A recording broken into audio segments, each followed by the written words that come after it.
بسم الله الرحمن الرحيم اللهم صل على محمد وآل محمد.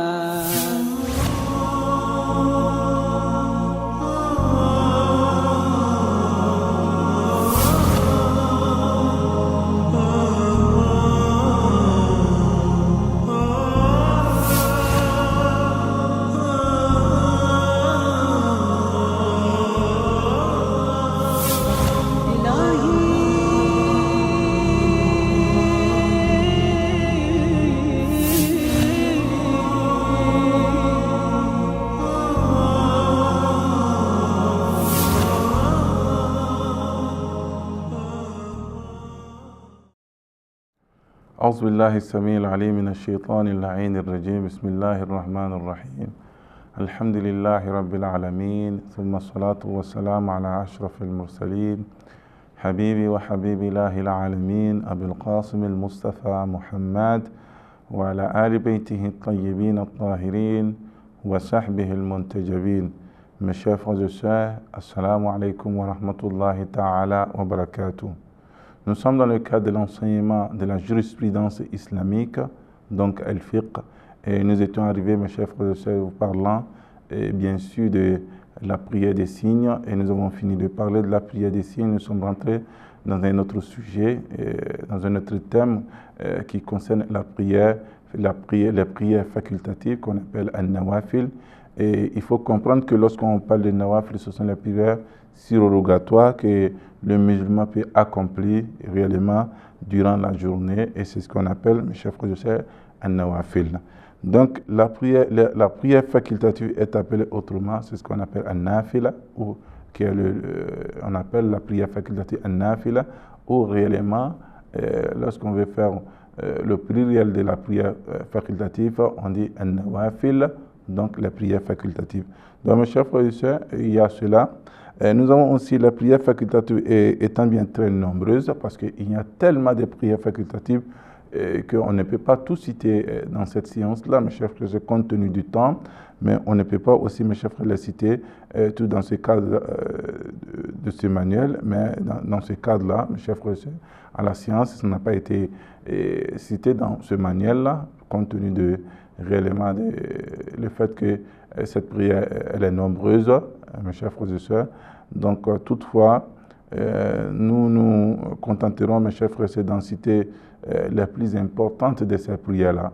Et Inch'Allah, que le téléspectateur puisse nous suivre dans cette démarche, Inch'Allah.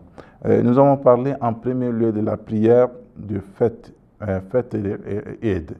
Donc, en réalité, lorsqu'on parle de fête et Eid, c'est-à-dire que les fêtes, la prière des fêtes, et nous avons ici, il est recommandé d'accomplir une prière appropriée à l'occasion de la fête de rupture de jeûne, qu'on appelle Eid al-Fitr, c'est-à-dire la fête de rupture de jeûne. Et aussi, mes chers frères et sœurs, Eid al-Fitr est la fête du sacrifice et de l'Adha. Eid al-Adha, nous avons ici, c'est la fête des sacrifices, et de l'autre côté, nous avons Eid al-Fitr, nous avons la fête de la rupture de jeûne du mois de Ramadan. Donc, mes chers frères et sœurs, pendant ces fêtes-là, il y a des prières à faire. Ce sont des prières qui sont des nawafil, c'est surrogatoire, mais il y a aussi des mérites. Le temps de la prière de la fête, c'est-à-dire les deux fêtes, nous allons parler de la prière de la fête de Ramadan et la fête aussi de Tabaski, des sacrifices. Le temps de la prière de la fête, le temps de la prière de fête va le lever du soleil. À partir du lever du soleil, nous pouvons essayer le jour de rupture jusqu'au moment où le soleil est au zénith. C'est-à-dire qu'au moment que le soleil est au zénith, mes chers frères et sœurs, le temps de la prière de fête réellement dépasse. Et Inch'Allah, que nous puissions faire beaucoup attention à ce point-là. Mes chers frères et sœurs, il y a encore en deuxième lieu qu'il est recommandé d'accomplir la prière de la fête des sacrifices après le lever du soleil. Après le lever du soleil, il est demandé d'accomplir réellement de façon, il est recommandé de faire la prière après le lever du soleil. Et mes chers frères et sœurs aussi, c'est-à-dire la prière des sacrifices. Et donc, on doit essayer de faire attention à ce point. La prière de fête, le lever du soleil, à partir du lever du soleil, nous pouvons le faire, la prière la prière de la rupture de jeûne, mais la prière de sacrifice, la fête des sacrifices, nous devons le faire après le lever du soleil. Donc il faut faire la différence entre ces points-là. Mes chers frères et sœurs, il a encore recommandé dans la prière, le jour des ruptures de Ramadan, de rompre le jeûne d'abord, totalement, et de s'acquitter de la zakat al-fitr, et aussi donner s'acquitter de cette zakat al-fitr, et ensuite de participer enfin à la prière, même si il est normal, il est demandé, il est autorisé de faire le zakat al-fitr après la fête, mais il est demandé, il est plus recommandé qu'on puisse s'acquitter des zakat al-fitr, mes chers frères et sœurs, et enfin de rentrer dans la prière de cette fête-là, la fête de la rupture. Mes chers frères et sœurs, cela est très important. Si on peut le faire, qu'on le fasse, et c'est ce qui est plus recommandé. Alors, comment accomplir la prière de la fête? La prière de la fête, lorsqu'on veut parler de la fête de Tabaski, et la fête des sacrifices et aussi la fête de la rupture de jeûne, mes chers frères et sœurs, et ces deux fêtes, les prières qu'on essaie d'accomplir dans ces deux fêtes comportent 2 rakats et 9 kunut. 2 rakats et 9 kunut, mes chers frères et sœurs. La prière de la fête de la rupture et de la prière du sacrifice est accomplie dans la manière suivante. Donc, on les accomplit dans telle manière que le téléspectateur, vous devez essayer de suivre point par point, et cela est très important. On est tenu au premier rakat de réciter d'abord la Fatiha suivie d'une sourate. La Fatiha est une sourate, comme une prière normale, donc vous devez comprendre cela. Puis prononcer 5 takbirat accompagnés, chacun de kunut. Mes chers frères, d'un kunut, on doit essayer de faire 5 takbira, accompagnés de 5 aussi kunut, donc vous pouvez comprendre cela. Et à prononcer 5 takbira, accompagner chacun d'un kunut, mes chers frères. À chaque fois qu'on le fait, on dit Allahu Akbar, et on fait faire le kunut. Dans chaque rakat, il y a 5 kunut et 5 takbir, mes chers frères et sœurs. Il faut comprendre après, bien sûr, la sourate et la Fatiha et la sourate. À l'issue du 5e kunut, on prononce un autre takbir, mes chers frères et sœurs, aussi. Au deuxième, puis on a accompli la génuflexion et les 2 prosternations. Et nous avons, mes chers frères et sœurs, dans les prières de fête, nous avons, après la Fatiha, mes chers frères et sœurs, nous avons les 5 kunut, chaque rakat que nous devons essayer de faire le kunut dans chaque rakat, mais avec takbir, Allahu Akbar, et 5 fois, et aussi le kunut 5 fois. Après le kunut, on va à la génuflexion, et avec les 2 prosternations, comme les prières normales. Aussi, la deuxième rakat, aussi, mes chers frères et sœurs, dans ce rakat. Au deuxième rakat, on récite d'abord la Fatiha, mes chers frères et sœurs, et qu'on fait suivre d'une sourate, et puis prononcer les takbir dont chacun est suivi d'un kunut. À l'issue des 4e kunut, on prononce, mes chers frères et sœurs, un autre takbir, effectivement, la prosternation suivie, mes chers frères, des tashahhud et la salutation finale.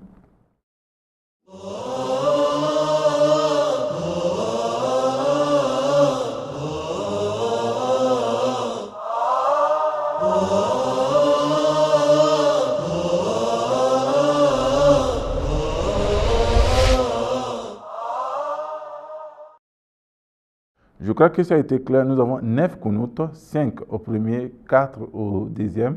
Je crois que ça a été clair. Cela nous fait 9 dans ce cadre bien précis, mes chers frères et sœurs. Et à l'issue des 4e kunut, on prononce un autre takbira, puis accomplit la génuflexion et les 2 prononciations suivies, le tashahhud et la salutation finale. Je crois que tout a été clair, mes chers frères, concernant les prières. Nous avons 9 kunut. En premier rakat, nous avons 5 kunut. Deuxième rakat, nous avons 4 kunut. Donc, mes chers frères, il ne faudrait pas faire l'amalgame. N'importe quelle invocation, on récite, mes chers frères et sœurs, au kunut, la prière, et faites conviendra, mes chers frères, suffit cependant, il est mieux, dans l'espoir, dans les récompenses divines, de réciter l'invocation ci-dessus, mes chers frères et sœurs, que nous avons essayé, Inch'Allah, et dans les livres, et vous pouvez trouver cette invocation dans les autres livres, et vous pouvez les apprendre, Inch'Allah. Les prières facultatives quotidiennes. Et nous avons aussi, mes chers frères et sœurs, d'autres prières facultatives qui ne font pas partie des fêtes ni d'autres, mais qui sont des prières facultatives quotidiennes. Et vous pouvez comprendre quotidiennes chaque jour. Donc, il y a 17 rakats de prières obligatoires accomplies jour et nuit. Nous avons 17 rakats de prières obligatoires, de la prière de l'aube jusqu'à la prière de Isha, c'est-à-dire la prière de la nuit. Et nous avons 17 rakats. Sans prendre en compte, mes chers frères, celle du voyageur et du vendredi. Ce que le vendredi reste, parce que le vendredi, le 10 rakats suffit pour substituer la prière de midi, mes chers frères et sœurs, sans tenir compte de ça, sans tenir compte aussi de celui qui est en voyage, celui qui est dans son état normal. La prière, si ce n'est pas le vendredi, il s'agit de 17 rakats, mes chers frères et sœurs. En compte, voyant combien en comptant les voyageurs, nous avons plus de 23 rakats de nawafil. Nous avons plus de 23 rakats de nawafil qui les accompagnent quotidiennement, ajoutés aux 8 rakats à la prière nocturne, mes chers frères et sœurs, et ils font 30 et 4 rakats, soit le double du nombre de rakats des prières obligatoires. Donc, en réalité, tout cela, mes chers frères et sœurs, lorsqu'on essaie d'accumuler, nous fait 58 rakats avec la prière de vitre et chafé, etc. Donc, le nombre de rakats et le temps lié aux prières facultatives quotidiennes, nawafil, se présente de la manière suivante. Et ces rakats que nous avons cités, mes chers frères et sœurs, se présentent de la manière suivante. Nous ne le faisons pas dans un seul état, dans un seul endroit, dans un seul moment. Et elle est déparpillée, départagée entre les prières quotidiennes. Inch'Allah, que nous allons rentrer dans les détails et vous expliquer ce point. Mes chers frères et sœurs, nafila de la prière de l'aube comporte des rakats et s'accomplit avec celle-ci. Le deux rakats qu'on appelle rakatayn al-fajr se fait avec avant salat al-subh. Donc mes chers frères et sœurs, ça c'est la prière, le nafila de la prière de l'aube, al-subh. Donc il faut comprendre ça, il y a deux rakats. Nous avons aussi, mes chers frères et sœurs, le nafila de la prière de midi contre 4 prières comportant chacun des rakats, soit au total de 8 rakats, et elle est accomplie avant la prière de midi, et c'est-à-dire partant du temps où le soleil quitte le zénith jusqu'au temps que, mes chers frères et sœurs, au long du repère mesurant le 2/3 de la longueur de celui-ci, mes chers frères et sœurs, dans la prière aussi de Dohur, nous avons aussi 4 rakats avant, 4 rakats après. Le nafla de la prière d'après-midi, c'est-à-dire la prière de Asr qui comporte 4 rakats. Nous avons aussi 4 prières de 2 rakats et chacun s'accomplit après la prière s'accomplit après la prière et l'après-midi jusqu'au temps de l'ombre du repère mesure 7/4, mes chers frères et sœurs, de la longueur de celui-ci. Nous avons aussi la nafila de la prière de crépuscule qui comporte aussi 4 rakats, qui compte 2 rakats de la prière de 2 rakats, chacun soit 4 rakats au total, et s'accomplit après la prière des crépuscules, et c'est ce qu'on appelle Salatul Ghufayla, et nous avons cela jusqu'au moment où le rougeur ayant apparu à l'horizon au moment du coucher du soleil est disparu. Donc, mes chers frères et sœurs, je crois que nous avons été clairs sur cette question. Nous avons encore le nafila de la prière qui comporte 2 rakats accomplis assis après la prière de Isha, donc la prière de la nuit, mes chers frères et sœurs, qui est 4 rakats. Après la prière de nuit, nous avons 2 rakats qui se font étant assis, mes chers frères et sœurs, après la prière du soir jusqu'à la moitié de la nuit. Donc je crois que tout a été clair. Et concernant la prière de l'aube, nous avons 2 rakats. Concernant la prière de Dohur, nous avons 8 rakats. Et Asr, nous avons 8 rakats. Et la prière de crépuscule, nous avons aussi 4 rakats. La prière de soir, la prière de Isha, nous avons 2 rakats étant assis. Donc je crois que ça c'est le nawafil quotidien que chaque musulman doit faire pendant la journée. C'est recommandé que chaque musulman fasse c'est nawafil pendant la journée, et c'est tout à fait bien, et il y a beaucoup de récompenses à ces rakats-là. La prière nocturne. Donc la prière nocturne, mes chers frères et sœurs, la prière nocturne comporte 11 rakats répartis de manière suivante: 2 rakats dans l'intention de la prière nocturne, 2 rakats dans l'intention de la prière nocturne, etc., etc. Jusqu'à 8 rakats, nous avons aussi après 2 rakats dans l'intention de la prière de Shafé. Nous avons les 8 rakats, de 2 rakats, et 2 rakats dans l'intention de Shafi, et une seule rakat dans l'intention de witr. Donc ça fait la prière nocturne normalement, mes chers frères et sœurs. Et le temps de la prière nocturne, c'est tout à fait clair. Nous avons le temps de la prière nocturne va de minuit jusqu'à l'appel de la prière de l'aube. Et toutefois, mes chers frères et sœurs, il est mieux de l'accomplir à l'approche de l'appel de la prière de l'aube. Donc voilà la prière nocturne, dont elle se comporte 11 rakats réellement.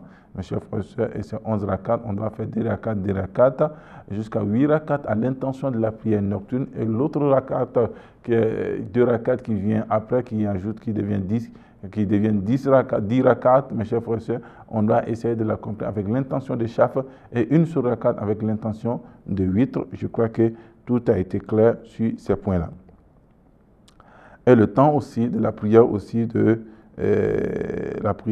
réellement mes chers frères et sœurs, le temps aussi de la prière nocturne, il est important que nous puissions vous rappeler qu'à partir de minuit jusqu'à l'appel du prière de l'aube, mes chers frères et sœurs, nous pouvons faire la prière nocturne pendant ce temps-là. Inch'Allah, il y a encore d'autres prières lorsqu'on parle de la prière de Gufayla, Nafilatul Salatul Gufayla, et nous allons essayer de vous dire comment il faut faire la prière de Gufayla, et c'est ce qui est l'un des deux rakats de la prière de crépuscule. Après la prière de crépuscule, on fait 4 rakats. L'un des 2 rakats, ce qu'on appelle Salatul Gufayla, mes chers frères et sœurs, Inch'Allah, et nous allons essayer de vous parler de ce point. Et sur ce, je crois bien que nous devons prêter attention, Inch'Allah, dans l'émission prochaine, dans la séance prochaine, et dans ce cadre-là, afin que nous puissions nous éclaircir sur ces points qui sont aussi très intéressants. Et sur ce, mes chers frères et sœurs, je vous dis Assalamu alaikum wa rahmatullahi ta'ala wa barakatuh.